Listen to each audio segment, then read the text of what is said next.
Oral സെക്സിലൂടെ ഗർഭധാരണം ഉണ്ടാകും.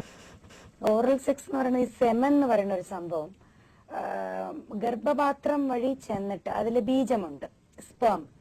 ഗർഭപാത്രം വഴി ചെന്ന് ആ ഗർഭപാത്രത്തിൽ എത്തിക്കഴിഞ്ഞ് അതിലൂടെ അണ്ടവാഹിനിക്കുഴലിലാണ് ഈ അണ്ടോൽപാദനം നടന്നു കഴിയുമ്പോൾ അണ്ടം, ദാറ്റ് ഈസ് ഓവം, ഓവറിയിൽ നിന്ന് ഓവുലേഷൻ കഴിഞ്ഞ് അതവിടെ നിൽക്കുന്നുണ്ടാവും.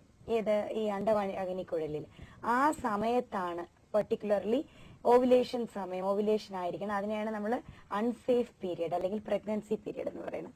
ആ സമയത്ത് അതവിടെ നിൽക്കുകയാണെങ്കിൽ ഈ അണ്ടവാഹിനിക്കുഴലിൽ നിൽക്കുന്ന അണ്ടത്തിൽ ഈ ബീജം ചെന്നിട്ട് സ്പേം ചെന്ന് അതിലേക്ക് ചെന്ന് അടുക്കുകയാണെങ്കിൽ ഒരുമിച്ച് ചേർന്ന് ഫെർട്ടിലൈസേഷൻ എന്ന് പറയും. ഒരുമിക്കുന്ന സമയത്ത് ആണ് ഗർഭധാരണം എന്നുള്ള ഒരു സംഭവം സംഭവിക്കുള്ളൂ. അതല്ലാതെ ഏത് റൂട്ടിൽ കൂടെ ഈ സ്പേം ചെന്നാലും ഈ സെമൻ എന്ന് പറയുന്ന ശുക്ലം അല്ലെങ്കിൽ സ്പേം വെറും ഒരു പ്രോട്ടീനാണത്. അത് ഒരു പ്രോട്ടീൻ, ആ ഒരു ബേസ് ഒരു പ്രോട്ടീനാണ്. അത് വേറെ ഒരു രീതിയിൽ കൂടി, അതായത് ഈ ഓവം എന്നുള്ള സംഭവം ഈ ഓവുലേഷൻ വഴിയായിട്ട് ഈ അണ്ടവാഹിനിക്കുഴലിൽ മാത്രമേ കാണുള്ളൂ. അവിടെ മാത്രമേ ഫെർട്ടിലൈസേഷൻ ഉള്ള സംഭവം നടക്കുള്ളൂ. അല്ലാതെ വയറിൽ പോയതുകൊണ്ടോ അല്ലെങ്കിൽ ഈ അതായത് ഓറൽ സെക്സ് പറയുമ്പോൾ നേരെ വയറ്റിലേക്കല്ലോ, അങ്ങനെ ഒരു രീതിയിൽ, അല്ലെങ്കിൽ ഏനൽ സെക്സ് ഈ മലദ്വാരത്തിൽ വഴി, അങ്ങനെ ഏത് വഴിയിലാണെങ്കിലും അവിടെ ഓവമില്ല. സോ അങ്ങനെ ആയതുകൊണ്ട് ഒരു രീതിയിലും ഗർഭധാരണം നടക്കാൻ സാധ്യതയില്ല.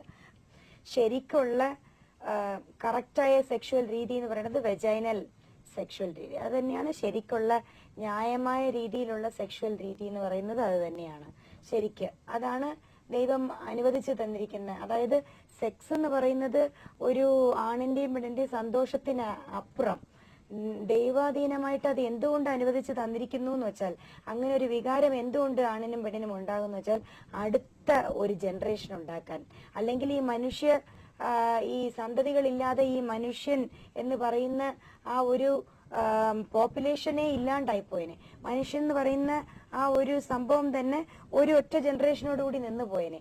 അപ്പം എല്ലാ ജീവരാശികൾക്കും ഈ ആണിനും പെണ്ണിനും ഒരു അട്രാക്ഷൻ കൊടുത്തിരിക്കുന്നത് എന്തുകൊണ്ടെന്ന് വെച്ചാൽ അടുത്ത ഒരു ജനറേഷൻ ഉണ്ടാക്കാൻ വേണ്ടിയിട്ട്. അത് ഉണ്ടായി കിട്ടാൻ വേണ്ടി മാത്രമാണ് അങ്ങനെ ദൈവം ഒരു അട്രാക്ഷൻ കൊടുത്തത്. പക്ഷെ അതിന് വികൃതമായ രീതികളിൽ ഏനൽ സെക്സ് അതൊക്കെ പല രീതിയിലും കണ്ടുപിടിച്ചെടുത്ത അതായത് ഇതിൽ ഒരുപാടായി മടുപ്പ് തോന്നിക്കഴിയുമ്പം പിന്നെ അങ്ങനെയും ഇങ്ങനെ ആകാം, അങ്ങനെയൊക്കെ വരെ മടുപ്പുള്ള സംഭവങ്ങളായി കഴിയുമ്പം പിന്നെ ഉണ്ടാക്കിയെടുക്കുന്ന വികൃതമായ മനസ്സിന്റെ വികൃതമായ ഒരു രീതികളാണ് പലതരത്തിലുള്ള ഈ പെർവേർഷൻ. ഇതിനെയൊക്കെ സെക്ഷൽ പെർവേർഷൻസ് എന്നേ പറയാൻ പറ്റൂ. ഈ മൃഗങ്ങളുടെ കൂടെ ഉണ്ടാകുന്ന ഒരു സെക്ഷൽ രീതികൾ, പിന്നെ സ്വന്തം വർഗങ്ങളിൽ തന്നെ സ്വവർഗ രതി എന്ന് പറയും. അതായത് ഈ ആണുങ്ങളോട് തന്നെ സ്ത്രീകൾ, ലെസ്ബിയൻസ്, ഗെയ്സ് എന്നൊക്കെ പറയുന്നത്, അതൊക്കെ ഒരു വികൃതമായ രീതിയിലുള്ള പെർവേർട്ടഡ് സെക്സിലേക്ക് പോവുക. അതായത് ന്യായമായ രീതിയിലുള്ള ശരിക്കുള്ള രീതിയിലുള്ള സെക്സിൽ നിന്ന് ഒരു മാറ്റം ഉണ്ടാക്കുക, അതിലെന്തെങ്കിലും സുഖം ഇതിൽ നിന്ന് അല്ലാതെ കിട്ടുമെന്ന്, അതൊന്നും ന്യായമായി അംഗീകരിക്കപ്പെട്ടതല്ല. ശരിക്കും പറഞ്ഞാൽ തെറ്റായ രീതികളാണ്. പിന്നെ ഇപ്പം പലരും അതിനുവേണ്ടി ഫൈറ്റ് ചെയ്യുന്നു, അതിനെ ശരിയെന്ന് വെക്കുന്നു. ഇതൊക്കെ ഈ പറഞ്ഞ പോലെ ഓരോ മനസ്സിന്റെ വികൃതമായ രീതികളാണ്.